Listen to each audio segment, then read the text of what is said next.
Hi, this is Luke with a Gamer, and I'm going to guide you through Chapter 9 of the Resident Evil 4 remake. If you've played the original, then the Chimera Statue will come as no surprise when it comes to the Resident Evil 4 remake. Upon reaching the Grand Hall, this chapter takes a turn for the open-ended. Leon and Ashley need to find the statue's 3 heads, each in a different room nearby. Chapter 9 gives you more freedom than the rest of the game. Which path will you take first? From the courtyard prowled by the Colmillos to the first encounter with the Armaduras below. This guide will help you gather the statue parts and open the path to the library. And luckily the merchant is never far away if you need knife repairs or a quick weapon upgrade. You can even blow off steam in the shooting gallery. The chapter starts with a phone call from Luis.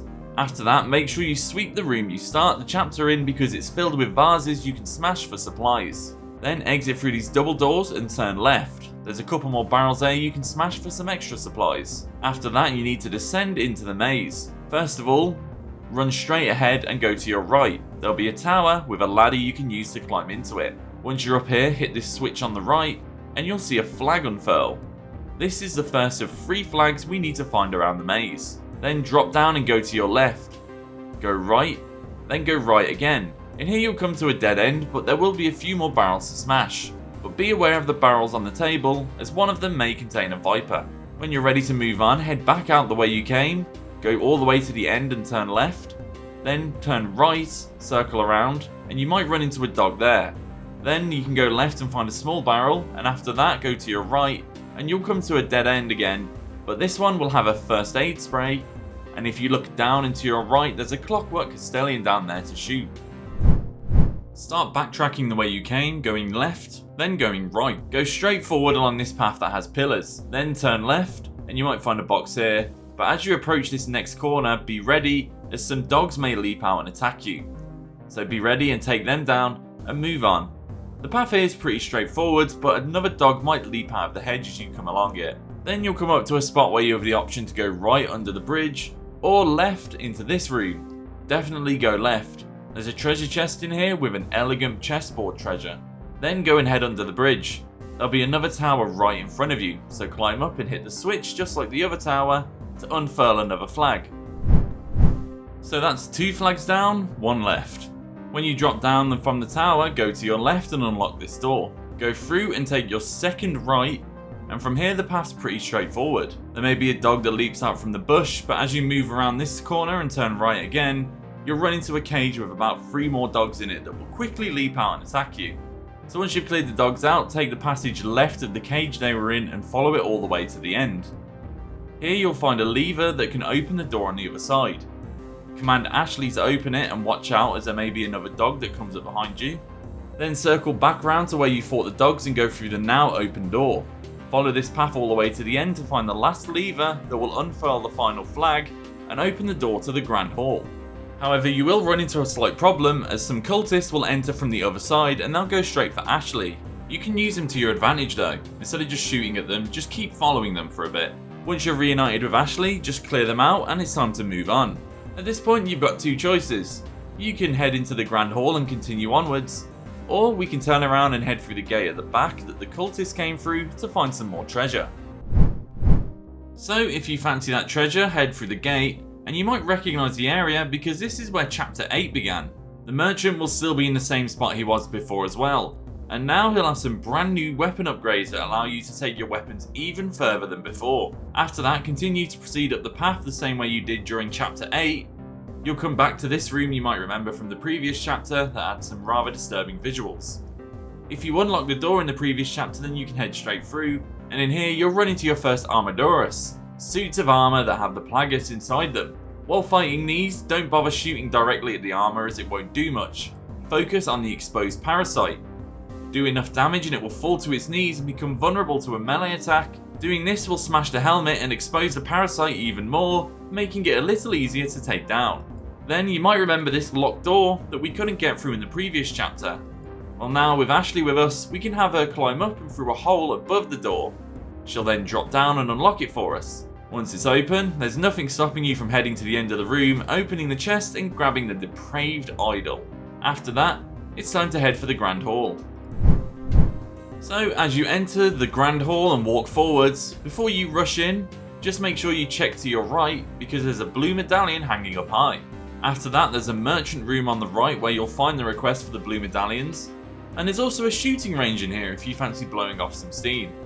As you exit the merchant's room, check the statues on the right. One of them will be holding a casket with a gemstone inside. Then head up the stairs to the back of the room where you'll find a statue that's clearly missing a few heads. Next, go around to the back of the room where you can find another blue medallion. After that, head up the staircase to the right and look at the chandelier, and you can see another blue medallion hanging off that. Now we're going to go and get the first head for the statue in the armor hall. Head through this door on your right, and there's also a couple of treasures in here as well. First of all, towards the back right side of the room above the open window is a casket. Shoot that down and you'll get a silver token. And on the opposite side is a drawer with a small key inside. Then continue through the room and you'll see this area where you can drop down. But before you do that, go around to your right and you can find a blue medallion in the alcove. Now it's time to drop down and grab the lion's head. But once you pick up the lion's head, there's going to be a few suits of armor that take exception to that. Just like the previous one you may have fought, focus on shooting the exposed parasite until they fall to their knees. Then a quick melee attack to destroy the helmet and fully expose the parasite. After a while, Ashley will begin to throw down the lanterns which generate a blue flame. Any of the suits of armor that walk into these will be frozen on the spot, leaving them vulnerable to your shots, so be sure to take advantage of that as much as possible. Once you've defeated all the suits of armor, you'll get this brilliant line from Leon. Hey, are you okay? Yeah. Nighty-night. Nights. After that, make sure you sweep around the edges of the room for supplies, and then catch Ashley, because you'll need her to get out of here. Once you're sure you've got everything and you're ready to move on, head over to these knight statues on the side of the room. Interact with the tail, and then Ashley will go to the other one, and you'll be able to open the gate and leave the room. Once you exit through the room, there'll be a treasure chest at the end, so make sure to grab the cubic device from that. This isn't a treasure, it's more of a key item that will come in useful later. And before you rush to leave, you can also find one of the 3 rats you need to kill for the more pest control request in here. Next, we're going to head for the dining hall, which is found just to the side of the Chimera statue. Just before you enter, there's a piece of paper on the side explaining the request for more pest control, and another one of those pesky little pests will be right in front of you as you enter this room. Once you've taken the pest down, you'll turn to your right and see the serpent's head in a cage. It means we've got a puzzle to figure out. Before we do anything, run to the end of the room and check the window on the right. There's another blue medallion just hanging behind it. There's also a red herb at the end of the table, so pick that up as well. And now if you look at the far side of the room, you can see these 2 portraits, and this is your hint on how to complete the puzzle, but don't worry about it. I'll show you what you need to do. First of all, with Ashley in tow, get her to sit in this seat on the far table, the one that has a blank plate and an empty glass in front of it. Then get Leon to sit on the table on the opposite side at the far end, the one that has a piece of bread, an empty glass and a big bottle next to it. With them both sat down, ring the bell, and then the cage surrounding the serpent's head will unlock, meaning we can finally pick it up. So as you're leaving the dining hall, feel free to place the heads on the statue already. You've only got 2 of them, so nothing will happen just yet.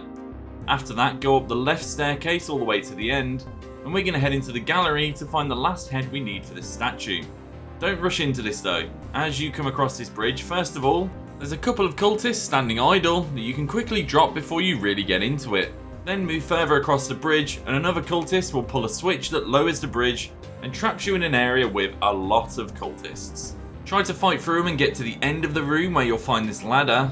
There'll be more cultists waiting for you up here, so don't let your guard down just yet.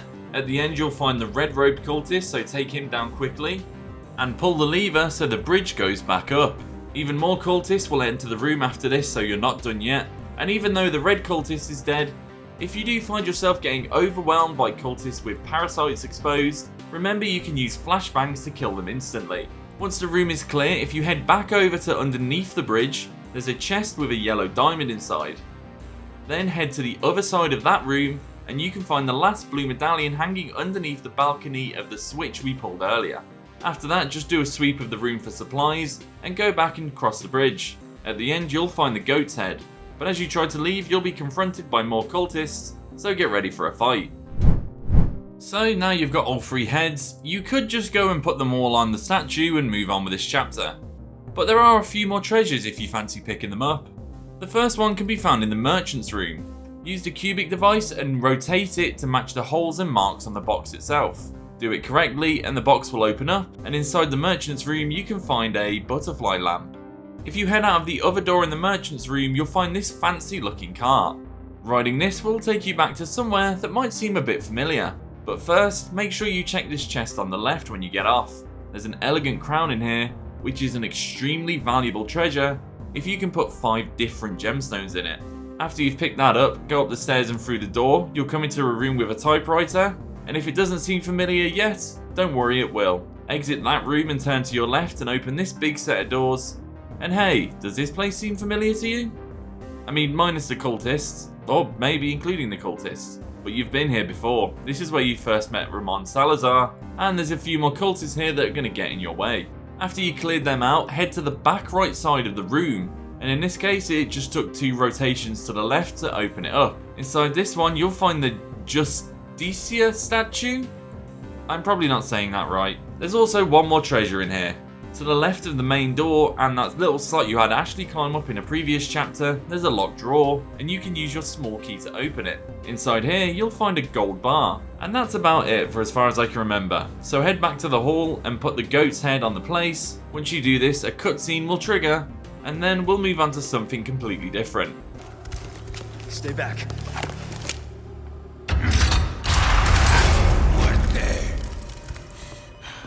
Run. Now!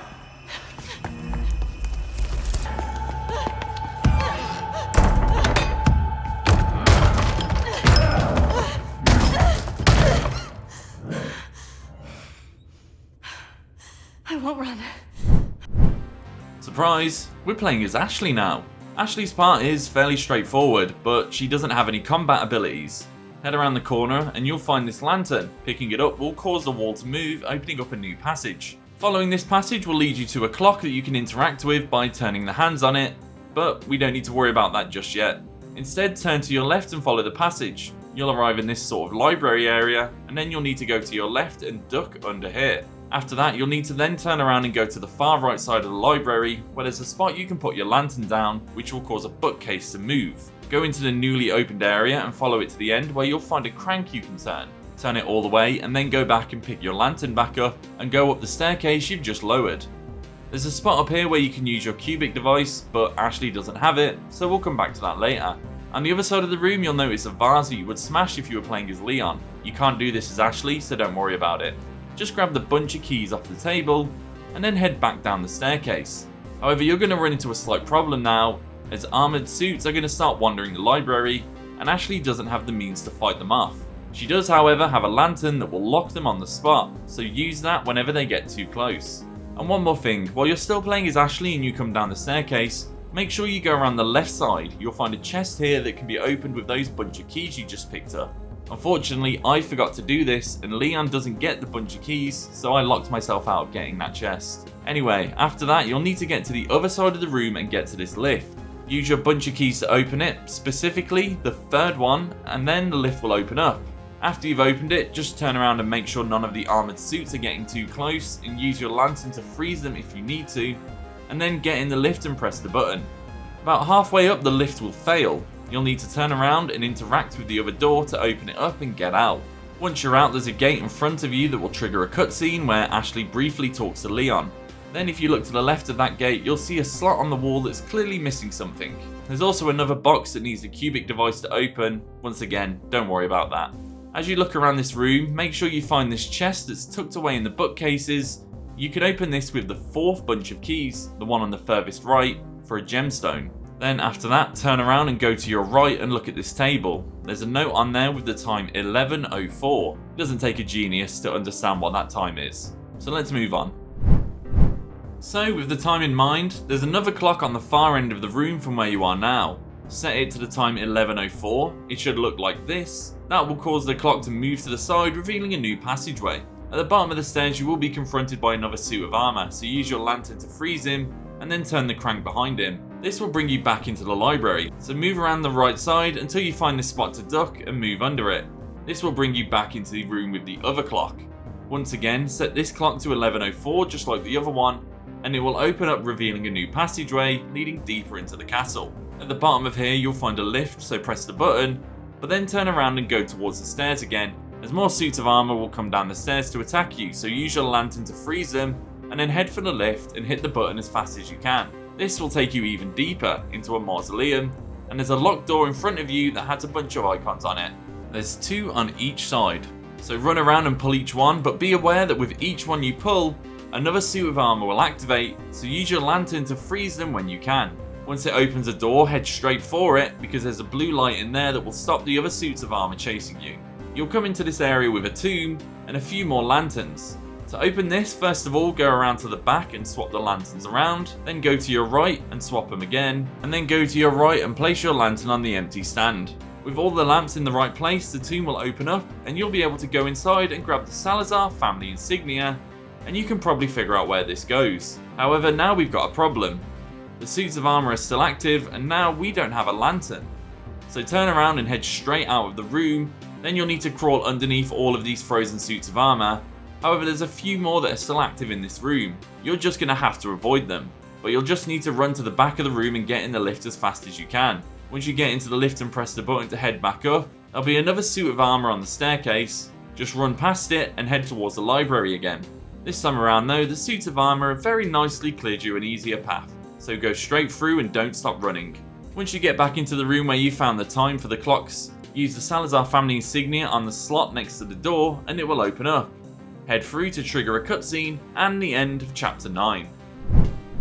So that's a guide to Chapter 9 of the Resident Evil 4 remake. If you think I've missed anything, then feel free to leave it in the comments below, and check out thegamer.com for more.